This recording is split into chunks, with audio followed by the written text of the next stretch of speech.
You've seen the photos. The perfectly folded drawers, the serene, empty surfaces. You read this book, you got inspired, and you decided, this is it. This is the weekend we KonMari the entire house. But then, reality hits. The power of the pile turned into a mountain of stress. Your kids didn't want to think they're broken toys before throwing them out. They just screamed.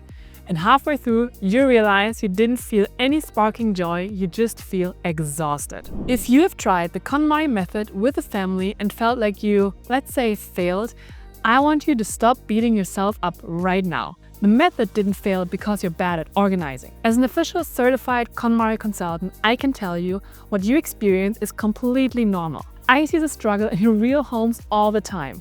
The method itself isn't broken. The problem is that the life-changing magic of tidying up, this little book here, was originally written from the perspective of a single woman in a small Japanese apartment.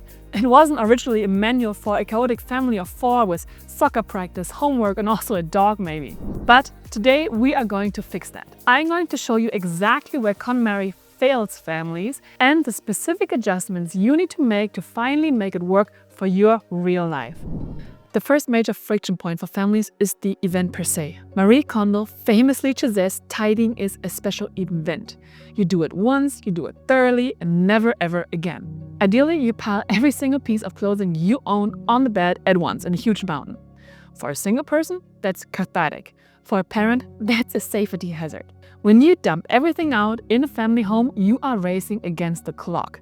You have nap times, you have meal times, and attention spans to contend with. If you don't finish sorting that pile before kids come home, you are sleeping on the sofa because that is covered in laundry. Here's a shift.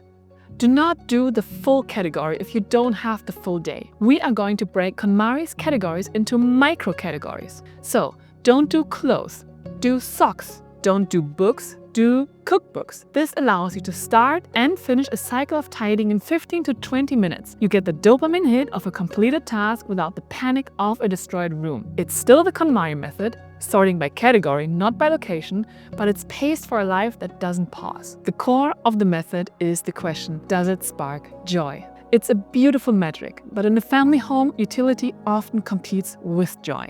Does the nose Frida snot sucker spark joy? Absolutely not. It's gross. But when your baby has a cold at 3 a.m., does it spark relief? Yes. And then there is the other friction, your kid stuff. To you, that giant neon plastic garage sale toy might spark annoyance. It takes up space and it's loud. But to your 4-year-old, it's the entire world. So, for communal family items or things that belong to the household rather than to a specific person, I want you to change the question. Ask, does it spark ease? Does keeping the ugly plastic bin make my morning routine easier? If yes, it stays. It earns its rent. We are moving from a purely emotional metric to a functional one. For families, an organized home isn't just about how it feels, it's also about how it functions. This is the big one, the one that causes the most fights.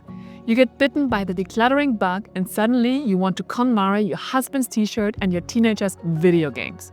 Marie Kondo is actually very clear about it, but we tend to forget it in our enthusiasm.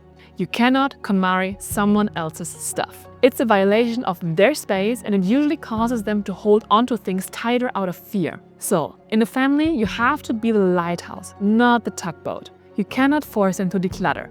You shine the light by doing your stuff first. Focus entirely on your own clothing, your own books, your own sentimental items. When your family sees you looking lighter, you're looking happier, and finding your things easily, they will get curious all on their own. I have seen this happen with so many clients.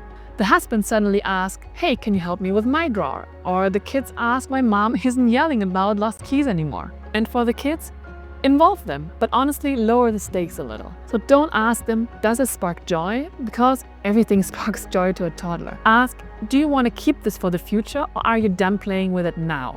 Make it about their current interest, not an abstract emotion. Finally, KonMari talks about reaching the click point. That moment where you are perfectly organized and you never relapse. It sounds like heaven, does it? But families are living organisms. They grow. Kids outgrow their clothes every 3 months. Hobbies change. School years end. In the family, the click point is a moving target. So, instead of aiming for done forever, aim for flowing smoothly. Set up an outbox in your home, a permanent donation station. Because with kids, stuff is constantly coming in. Birthday parties, school papers, rocks from the driveway. You need a system where stuff can constantly flow out just as easily. Listen to me this. We aren't failing if we have to declutter again in 6 months. That's just life happening. The goal isn't a museum, it's a home that supports the people living in it. So, does KonMari fail families? No, but a rigid application of it does. Take the spirit of the method, the gratitude, the mindfulness, the keeping only what serves you, and apply it with the flexibility that a family life demands. And to make those micro categories easy for you, I've actually put together the ultimate family-proof KonMari checklist. It breaks down the big categories into tiny, manageable subcategories you can tackle in 15 minutes, like the socks or your Tupperware. That means you never have to destroy your whole house to get organized. I've linked that free checklist for you right down in the description below so you can print it out and start crossing things off today. I wish you happy organizing and I'll see you in the next one.